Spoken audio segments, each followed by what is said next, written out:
Hi,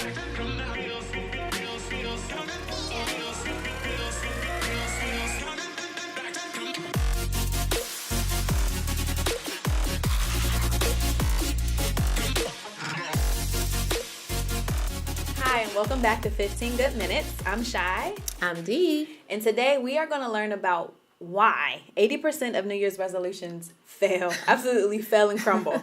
So Denise actually is a fitness expert slash diva slash PE teacher slash awesomeness, ball of awesomeness, right? So I would love to know more about your fitness history and how you actually decided to become a fitness expert. Okay. It all started when I was young. I was a tomboy. Me too. All right. That helps. And PE was my favorite subject in school. So it was natural for me. I always played sports. And in high school, I ran track, played basketball. So it was just a natural transition. When I went to college, PE was going to be my major. There wasn't No doubt about it. No doubt about it. So that's where it started. And I worked in gyms in my college years during the summer breaks. I was fitness trainer, personal trainer, aerobics instructor. Do they even still say aerobics anymore? Yeah, okay. yeah. All right. Aerobics instructor.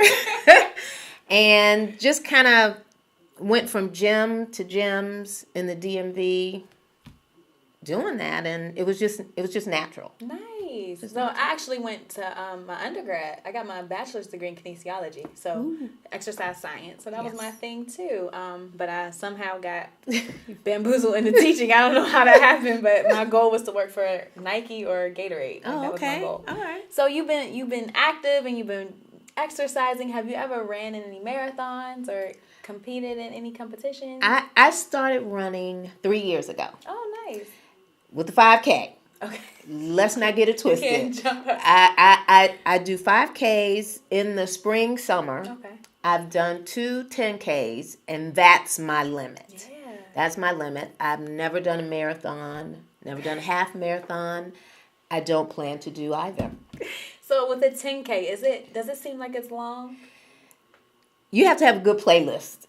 Yeah. Because I've only ran 5Ks, Okay. and I get bored after just the 5K. Yeah, this was the course was interesting. So, had some hills and some dales and some valleys and so forth. So the playlist helps because it's not just any kind of playlist. It's a running playlist. So I have lots of upbeat music so that when I feel like, oh my gosh, why did I sign up for this?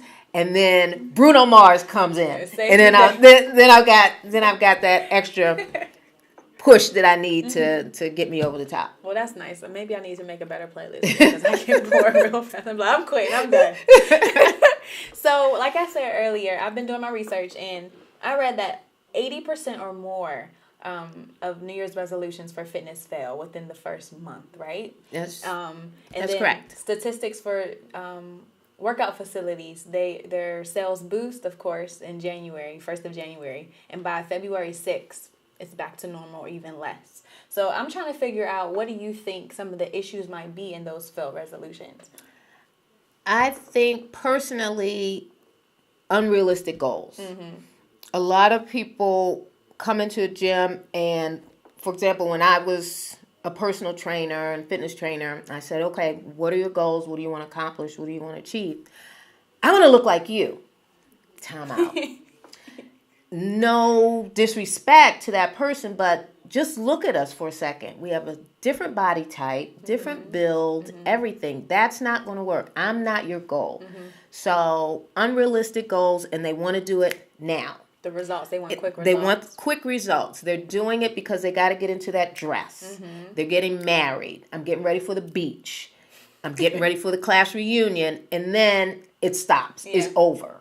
Do you feel like lack of motivation kind of kicks in as well during like the end part of the month? Right. Yeah, because you reach a plateau. So you're doing good, you're losing weight, you're losing a couple pounds, and then you reach that plateau, which signals I need to do more. That's your signal that you need to tweak that workout, you need to increase that weight, you need to increase the reps or whatever. And people don't know how to do that. Or they know they need to do something, but they don't know how to formulate the question to someone who can help them. So what tips would you provide, or motivational information would you provide to those that might be losing their motivation in working out? Going back to the realistic goals, 6 weeks. Okay. So set your goal at, in 6 weeks, I want to achieve X. And do what you need to do to achieve that. That means changing your diet. I don't like to say I'm dieting. Yeah. Just change your diet. Maybe you need to still eliminate a couple of more food items. You may be doing well at the gym. You're getting there 3-4 days a week. You're working hard, but you really haven't tweaked that. So like you just can't go work out and go to Cold Stone right after. No. Okay. You can't do that. Well, that's probably what I was doing wrong. Going to Cold Stone getting milkshakes. Right. And then too, people listen to too many different people. Right. Decide who it is you trust in that area and whose information you're going to lean on to get you over those plateaus, and stick with that. Because a lot of people will say, well, my girlfriend told me this, and she does this, and she lost 10 pounds, and this person told me that. Well, you're getting too much information. You need to decide who you're going to get it from, where you're going to get it from, if that's the case, and stick with that. And your body works differently than exactly. them, right? Your metabolism might be a little faster or slower. Exactly. Yeah, so I think another issue might be having a lack of knowledge, like you said, on how to work out, how to tweak it, right? Knowing when too much is too much, and not to tear your muscles or just overwork yourself. So what tips can you provide to kind of gauge a workout routine for a beginner? What I see a lot in the gym during this time of year, especially for women, they come in with the boyfriend or the husband, and he's looking like The Rock, and he's training her the same way he trains himself. And she's just falling for it. And she's struggling and trying to lift and bench press. And I'm just, watching from afar. And I'm like, why? I'm like, dude. And he's, come on, you can do it. Right. And I'm thinking like, no, she can't. Look at her. This is her first day. What are you doing? So each gym has some type of fitness trainer or some personal trainer, someone who can give you guidelines. I think a lot of people think, I can do it. I went on this site and saw this little training thing. I'll just do this. I don't need to ask you. It is dangerous. You can hurt yourself and you don't know what you're doing. And I can tell. I can spot them in the gym. I'm like, you don't know what you're doing. It's all wrong. It's all wrong. But, I can't say anything because you don't know them, right? Yeah, and what about how many days should you do? Do you do aerobic exercise every day or cardio every day and then do weight training after? How is that? Should you schedule? Some people do cardio first, then strength train, and vice versa. If it's just a strength training day, I'll just do cardio to warm up, depending on what body part I'm doing. If I'm doing legs, it's just a warm up. But if I'm doing upper body, arms, whatever, I'll go for like 20 minutes as my cardio and then strength train. So your leg, okay. And you're not really using your legs. Exactly. And then on an off day where I'm not strength training, then I'll do cardio, 30 minutes. So how does your week look like with strength training? So you have leg day, and then the next day would be what? Okay, I would start, let's say, legs, and then let's say the next day would be, let's say, chest and back. Okay. So I always work in opposition.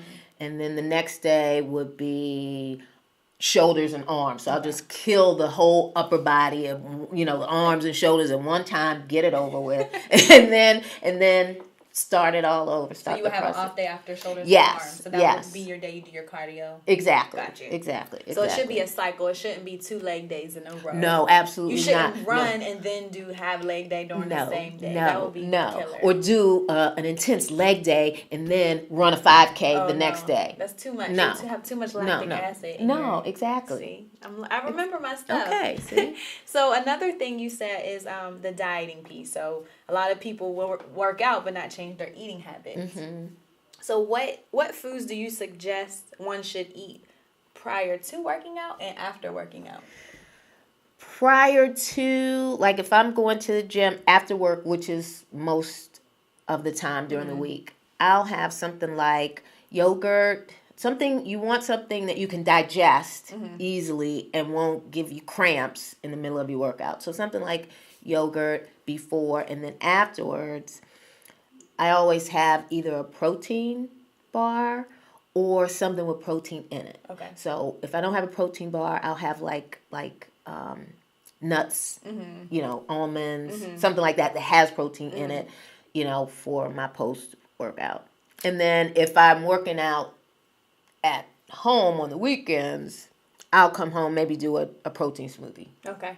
So during the day as a diet, I know you don't like when people say dieting, but in their everyday diet, what should they include? How should they portion their meals? What kind of foods should they eat?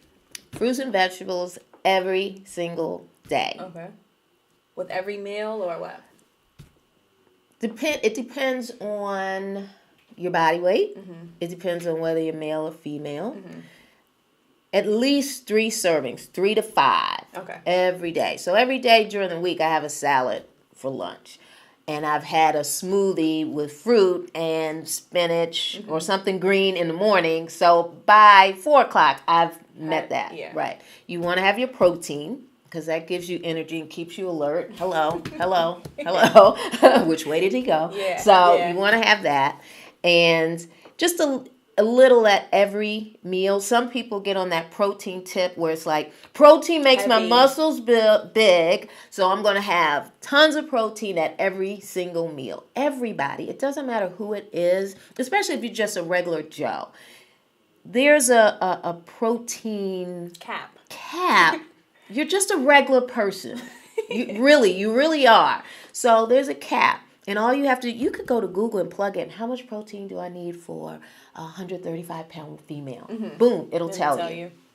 So see, Google works for everything. Exactly. That's good. And I know too much of something is bad poison, for you. Right? And even good stuff. Too much of something, too much fruit and vegetables, they'll give you all kind of digestive issues. Too much nuts can also be like a poison as well. Exactly. It works on your brain, I read. Exactly. So I know this might be a silly question, but what foods to avoid besides overdosing on protein? I'll tell you what I need to be avoiding. What? Sugar. Yeah, I think that's hard. It is hard. Like fat, I can do better. I can avoid that better because I don't like fatty foods. But sugar is my nemesis. We fight all the time. Well, I read in an article recently that sugar actually works as a drug. So when you intake sugar a lot, it actually causes you to crave more of it. Yes. And it causes like an addiction. Yes. Isn't that crazy? Yes. I feel the same way. I'm on a vegan diet right now. Okay. And let me tell you, it's kicking my butt. How is it kicking your butt? Okay, so I'm a chicken wing kind of girl. I'm a chicken girl. Okay. And a milk girl. I love milk. Okay. So I haven't had it for almost 20 days, and let me tell you, yesterday was bad. I think I had to like chain myself up to a table so I wouldn't go out and get takeout. But I'm also avoiding sugar as well. So no refined sugar. I can do fruits. I can do because that's natural sugars. Okay. But nothing refined. And the first few days, I felt like I was going through withdrawal. So I felt like that addiction of sugar. But now I'm good. But yeah, it's rough. It's no joke. Yeah. You put some chocolate right about here. And then when you're choosing your diet, it seems like everyone brings the things you can't eat to wherever you are. Like they just want to have a bake sale at work. Like I can't eat none of this. Why would you ever have cupcakes in front of me right now? Right. So what other foods should one to avoid? You want to avoid all that, the pasta, the white rice. Okay. The bread, the white bread that people still eat. That's what I was gonna say. People still eat white bread. People still eat Wonder Bread. When you press down and your fingerprints stay in the bread. Yes. People still eat white bread. Like you said, the sugar, the fast food. I know people who eat fast food just about every day and justify it by drinking a diet soda with it. Diet sodas actually are worse than the regular soda. Yes, because of all that artificial sugar that's put in it, so it'll taste good.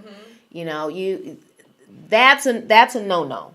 Fast food, it's all deep fried. Some fast foods, even after you eat them, you can still taste the hydrogenated oils on your tongue and your taste buds. So I also read that some fish aren't good to eat. I don't eat fish. Okay. Fish that swim like this. I eat shellfish. Oh, okay. Your shellfish were good they were good on the list, but tilapia, salmon, cod, and sea bass were actually those that you kind of should avoid eating. Okay. Because the fatty acids in them kind of act as if you're eating bacon. Right. And I think a lot of people don't even read to that extent. It's like, fish is good for you, so I'm going to eat it. Right, because it's high in protein. Exactly. But you still have to know which types are the best. You can eat it, but which types are the best for what you're trying to achieve. Right.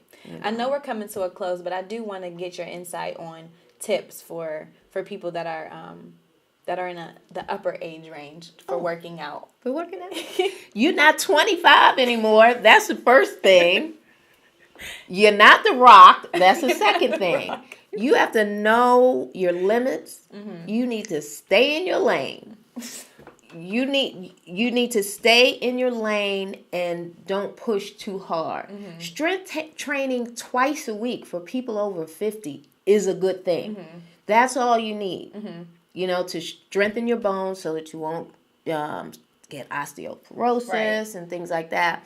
And cardio, 150 minutes of exercise per week is moderate to vigorous activity. A week is all you need. Just to maintain, just to stay upright and vertical and still alive.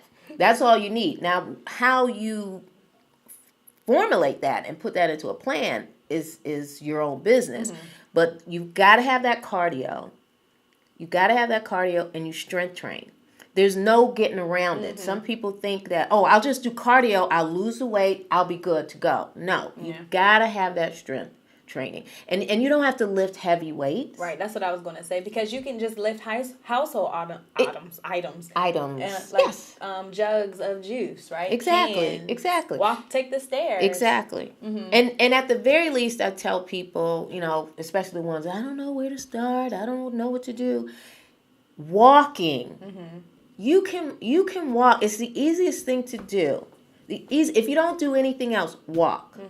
Every single day. It doesn't exert you. It doesn't. You're doing it anyway. Right. You're going to walk to the refrigerator anyway, walk past it, and go out the door and go around the block. There you go. You go. Very simple. So you don't have to join the gym to be fit. You can take opportunities throughout your whole day to be fit. Exactly. Get yourself a pedometer. Watch what you eat, right? Yeah. I mean, you occasionally can have like ice cream. Oh, absolutely. Absolutely. Just not every day after a workout. And I tell people too, I eat 80% of the time I'm eating good as gold, clean as a whistle. But I leave room for that sweet item that I want, or that salty item that I want. Because you need it in your life. Right, and that's why I say, don't say, I'm dieting, I'm getting rid of everything. No. You do it in moderation, little baby steps. You'll get there. I agree. Well, we would love to hear your fitness tips, right? Some things you might do at home that you don't do at the gym. If you're a vegan, Lord, please. Like, I'm begging you, please send me tips, because I'm so sick of eating salad, y'all. I'm so tired of eating salad and quinoa. I don't know what to do.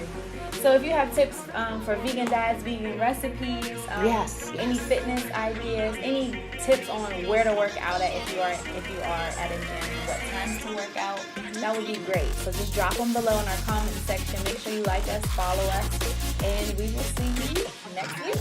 And a smoothie a day keeps the doctor away. There you go. It's been a good almost 20 minutes. Yay! Have a great night, guys. See you later.